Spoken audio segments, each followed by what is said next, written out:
18, 19, 20, 21, 22, 23। आप पर एक इल्जाम है कि आपने ढेर सारे कश्मीरी पंडितों की जान ली है। जी। कितने लोगों को मारा होगा आपने? 20, 25। अगर वो आपसे कहते कि अपने सगे भाई को मार दो तो? मार देते। और आपसे आपकी माँ को मारने के लिए कहते तो मार देते? मार देते। उसके सामने हम अपनी माजी की कोई बात नहीं करेंगे। मतलब no mention of exodus? No exodus नहीं, जेनोसाइड। देखो कौन है, कृष्णा। रात तक कश्मीर छोड़कर जाने को कहा है। हमारे लोग मर रहे हैं सर। कश्मीर चल रहा है, खुलेआम कश्मीरी हिंदुओं का कत्ले आम हो रहा है। पंडितों को किसी ने नहीं भगाया, वो खुद भागे, गवर्नर से मिल गए। जहाँ शिव, सरस्वती, ऋषि कश्यप हुए वो कश्मीर हमारा था। जहाँ पंचतंत्र लिखा गया वो कश्मीर हमारा था। तू जानता ही क्या है कश्मीर के बारे में? Kashmir has never been an integral part of India and this is a historical fact. Kashmir! अपना धर्म बदलो, भागो क्या मर जाओ। कश्मीर के मसले का एक ही हल, अल जिहाद।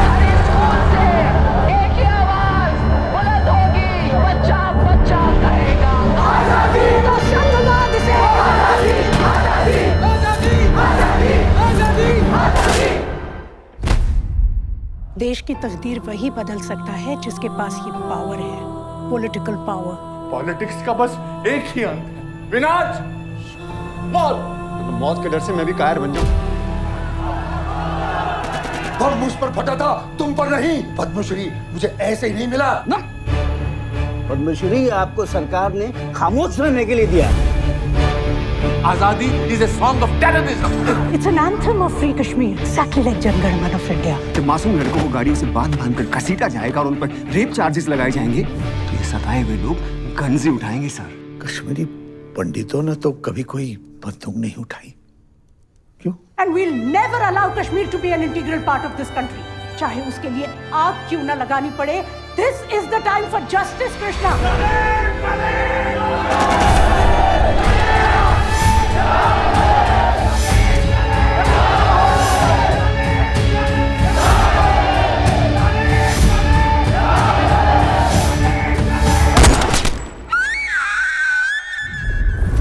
लेकिन क्या कश्मीरी पंडितों को वापस अपने घर कश्मीर जाने का मौका मिलेगा? Is this justice?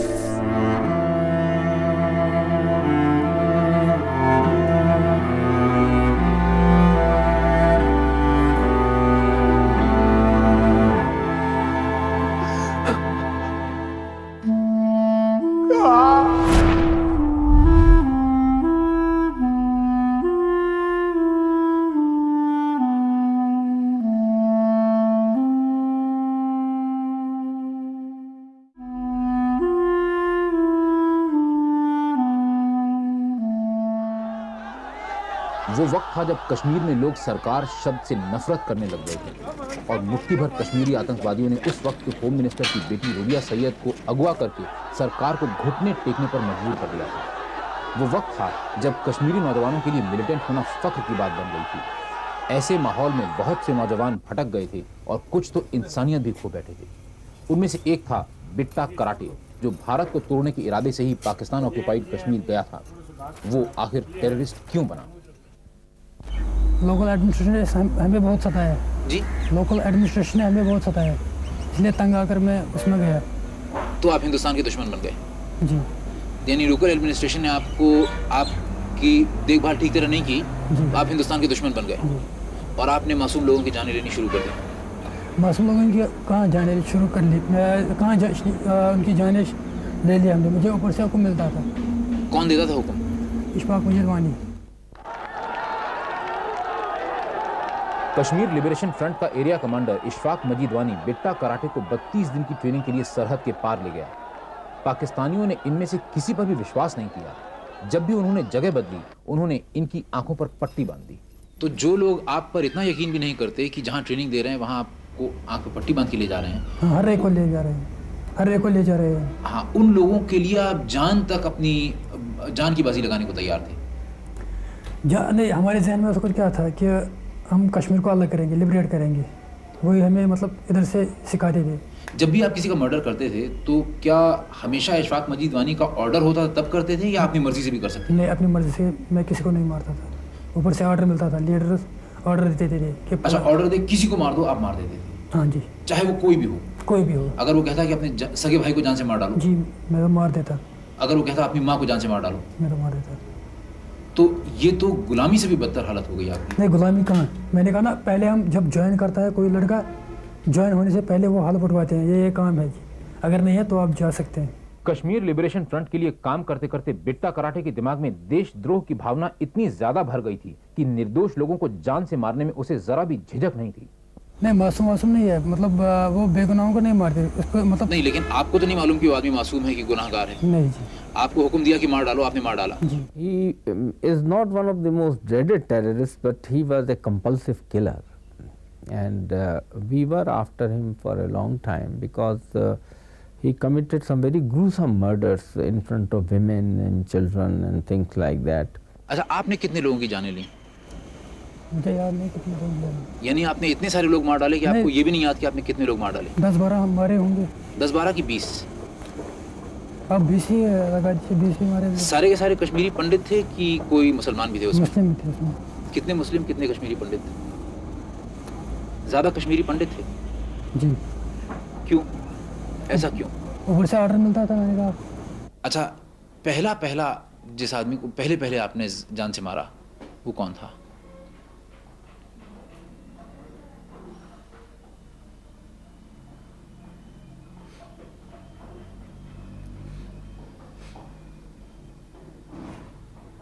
पहला कत्ल कब किया आपने? पहला कत्ल कब किया आपने? मैं भी सोच रहा हूँ। पहला मर्डर मैंने सतीश को मारा। सतीश कौन? सतीश कुमार टिक्कू। कौन था ये? मुझे ऊपर से मतलब ऑर्डर दिया गया कि उसको हिट करो, मैंने किया। कौन था ये? पंडित लड़का। सिर्फ इसलिए कि पंडित था? नहीं, वो शायद आरएसएस का था। तो क्या आरएसएस का होना किसी के लिए गुनाह है? यानी अगर कोई आदमी आरएसएस का मेंबर हो तो आप उसे जान से मार डालेंगे? मैंने कहा ना, मुझे ऊपर से इंस्ट्रक्शन मिलता था कि फलानी को मारो, अगर मेरी जगह किसी और को मिल जाता कि फलानी को मारो, उसको मारना था। जिस लड़के ने, बिट्टा कराटे ने सतीश को जान से मारा, उसके लिए आप क्या सजा मुनासिब समझते हैं? क्या समझते हैं आप? बेटा तो मेरा कहाँ से वापस आएंगे तो क्या कहूँगा। किस चीज़ से मारते थे आप? पिस्टल से। हमेशा पिस्टल से ही मारते थे या AK-47 से भी मारते थे? AK-47 से हम सिक्योरिटी वालों पर एक्शन फायरिंग करते थे। अच्छा, और जब किसी एक आदमी को मारना होता था तो पिस्टल से? पिस्टल से। तो अकेले जाते थे कि 2-3 आदमी साथ होते थे? मैक्सिमम मैं अकेला जाता था। तो नकाब पहनी होती थी आपने? नकाब के बगैर जी। यानी लोग आपको देखते थे कि आप हैं जो जान से मार रहे हैं किसी को? जी। लोग पहचानते थे आपको? तो लोगों ने आपको पुलिस के हवाले नहीं किया? नहीं। इसका मतलब लोग आपको लोग साथ देते थे। अच्छा, कभी ऐसा हुआ कि आपने जिस आदमी को मारना चाहा, आपने कोशिश की लेकिन आप फेल कर गए? नहीं। जब भी आपने कोशिश की सफल हुए? जी, सफल हुए। मैं जिधर निशाना चाहता था लगाना, उधर बराबर पहुंच जाता। तो इसमें क्या खासियत थी आपकी, मतलब क्या बात थी कि आप हमेशा सफल हो जाते थे? मतलब मसल पावर पे होते हैं, मसल पावर। पिस्टल सबसे टफ फायर होता है पिस्टल फायर, और पिस्टल फायर में मसल पावर अच्छी होनी चाहिए। और आप नज़दीक जाके एकदम फायर करते होंगे? नज़दीक नहीं, डिस्टेंस बहुत रखता था। कितना डिस्टेंस? 30 गज, 20 गज। इतनी दूर से पिस्टल से मार देते थे? जी। और क्या, कहाँ निशाना ताकते थे? सर का कि दिल का? मैक्सिमम मैं सर का या हार्ट का लगाता था। तो जब लोग मर जाते थे या आपके सामने तड़पते भी होंगे तो आपको कभी ऐसा लगता था कि मैं क्या कर रहा हूँ, मैं इंसान हूँ, इंसान की जान ले रहा हूँ? पहले भी लग रहा था, बाद में नहीं। बिट्टा कराटे जिस आदमी के कहने पर आंख मूंद कर चल रहा था, उस आदमी इशफाक मजीद वानी की मौत उन निर्दोष लोगों से भी बदतर हुई जिन्हें उसने मारा था। इशफाक मजीद वानी को कैसे मारा गया? वो तो काउंटर में मारा गया। एनकाउंटर में? एनकाउंटर में मारा गया। जेन्युइन एनकाउंटर था? जेन्युइन एनकाउंटर, मतलब सही एनकाउंटर था? सही एनकाउंटर। असलियत में वो सिक्योरिटी फोर्सेस के ऊपर फायर कर रहा था? नहीं, तो वो तो कवर पोजीशन में खड़ा था। लेकिन लड़ रहा था सिक्योरिटी फोर्सेस से। बाकी जो लड़के थे वो लड़ रहे थे और उसने हैंड ग्रेनेड फेंकने की कोशिश की, हाथ खोला इशफाक मजीदवानी ने जी, और इसके ऊपर फायर 2-4 आ गए। लेकिन अब बिट्टा कराटे को लगता है कि पाकिस्तान ने उसके साथ धोखा किया है। उन्होंने कहा पहले जब मैं 88 में जब मैंने इन्फिल्ट्रेशन की, तब उधर जब ट्रेनिंग की, उन्होंने कहा कि आप अंदर से कुछ करो, जब लोग आपके साथ होंगे तो बाकी हम कुछ करें, बाकी हम सब हम पर डालो। यानी पाकिस्तान हिंदुस्तान पे अटैक करेगा, जंग करेगा। तो फिर ऐसा तो हुआ नहीं? ऐसा तो नहीं हुआ। तो आपको कैसा महसूस हुआ? अब तो दुख हो रहा है बहुत। मतलब आपको ऐसा लगा कि आपके साथ धोखा हुआ? बहुत धोखा हुआ है। आपको लगता है कि जो रास्ता आप अख्तियार कर रहे हैं, मिलिटेंट्स अख्तियार कर रहे हैं, गोली चलाने का, बम ब्लास्ट करने का, मासूम लोगों की जानें लेने का, इससे जो आपका मकसद है कि हिंदुस्तान को तोड़ दें, कश्मीर को अलग कर दें हिंदुस्तान से, ये पूरा हो पाएगा? मेरे ख्याल में मुश्किल है कि नामुमकिन है? मुश्किल भी है और नामुमकिन भी है। तो फिर क्यों आप लोग ये रास्ता अख्तियार कर रहे हैं अगर आपका मकसद पूरा नहीं होने जा रहा है? अब मैं मेरे भाइयों को ये चाहिए कि वो गवर्नमेंट से बातचीत करें। जो मिलिटेंट है उनको ये चाहिए कि आप गवर्नमेंट से बातचीत करें, क्योंकि उधर डकैती हो रही है, रैप्स हो रहे हैं। क्या हो जाए? रैप्स हो रहे हैं उधर। रेप्स हो रहे हैं? जी। किसके? वो तो लड़कियों के रेप्स हो रहे थे। कौन कर रहा है?